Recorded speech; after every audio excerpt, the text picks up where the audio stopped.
নগদের pin number ভুলে গেলে কিভাবে উদ্ধার করতে হয় আজকে আপনাদের সেটাই দেখাবো। এই জন্য প্রথমে আমরা মোবাইলের ডায়াল অপশনে চলে যাব।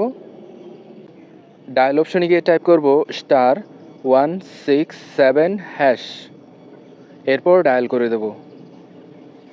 আমার নগদ অ্যাকাউন্টটি রবি সিম দিয়ে খোলা, তাই রবি এটার মধ্যে টাচ করব।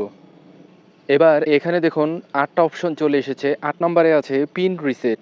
ফাঁকা করে একবার আঙুল দিয়ে টাচ করব, ফাঁকা করে লিখব 8। যেহেতু 8 নম্বরে আছে পিন রিসেট, তাই ফাঁকা করে লিখলাম 8। এবার ডান দিকে সেন্ড অপশন আছে, এটার মধ্যে টাচ করব।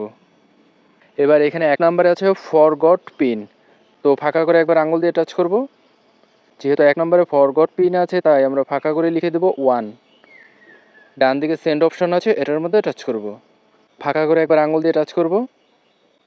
এবার যে এনআইডি কার্ড দিয়ে নগদ অ্যাকাউন্ট খোলা হয়েছে সেই এনআইডি কার্ডের নাম্বারটি এখানে লিখে দেব।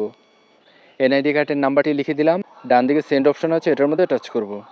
এবার এনআইডি কার্ড অনুযায়ী জন্মসালটি এখানে বসিয়ে দেব, 4 সংখ্যার জন্মসাল। এবার ডান দিকে সেন্ড অপশন আছে, এটার মধ্যে টাচ করব। 90 দিনের মধ্যে কোনো লেনদেন হয়ে থাকলে ফাঁকা করে 1 লিখবেন, না হয়ে থাকলে 2 লিখবেন। 90 দিনে আমার কোনো লেনদেন নেই, তাই আমি ফাঁকা করে 2 লিখব।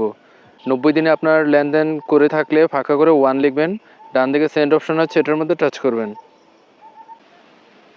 এই যে দেখুন, আপনি যদি 90 দিনে কোনো লেনদেন করে থাকেন তাহলে এই যে send money, cash out, mobile recharge, payment, bill pay, এখানে যে কয়টা অপশন আছে আপনি সর্বশেষ যেই লেনদেনটি করেছেন খালি ঘরে সেই নাম্বারটি বসিয়ে দেবেন।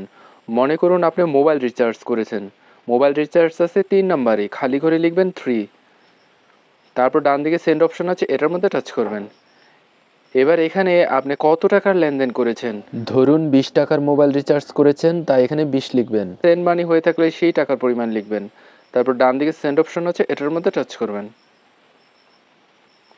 তো আমার যেহেতু লেনদেনের এইরকম তথ্য নাই, 3 মাসে কোনো লেনদেন নাই, লেনদেনের তথ্যের জন্য আমি 2 সিলেক্ট করব, কারণ আমার 3 মাসে কোনো লেনদেন নেই। আমি এভাবে দেখাচ্ছি, আপনাদের লেনদেন থাকলে এই মাত্র যেভাবে দেখালাম এভাবে এগিয়ে যাবেন। ডান দিকে সেন্ড অপশন আছে, এটার মধ্যে টাচ করব। এবার একটা মেসেজ চলে আসবে, কিছুক্ষণ অপেক্ষা করব, একটা মেসেজ চলে আসবে। মেসেজটি চলে এসেছে। মেসেজটি একবার একটু ভালো করে দেখে নেই। মেসেজে লেখা আছে your pin reset is successfully, please dial 167#। অর্থাৎ এই পর্যন্ত যা করলাম তা সফল হয়েছে। এবার আমি *167# ডায়াল করব। ডায়াল করে দিলাম। এবার দেখুন অন্যরকম কিন্তু অপশন চলে এসেছে, এখানে এন্টার নিউ পিন। এবার আমি নতুন করে আমি আমার মতো করে একটি পিন নাম্বার দেব। ফাঁকা করে আঙুল দিয়ে টাচ করব। একটা পিন নাম্বার দিচ্ছি, আমি আমার মতো করে তৈরি করছি। আপনারা আপনাদের মতো করে একটি শক্তিশালী পিন নাম্বার তৈরি করবেন। পিন নাম্বার দিয়ে দিলাম, ডান দিকে সেন্ড অপশন আছে, এটার মধ্যে টাচ করব।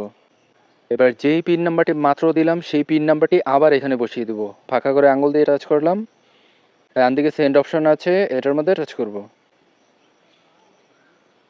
আমার পিন নাম্বারটি কিন্তু পরিবর্তন হয়ে গেছে। আশা করি বুঝতে পেরেছেন। পরবর্তী ভিডিও পেতে চ্যানেলটি সাবস্ক্রাইব করার অনুরোধ রইল।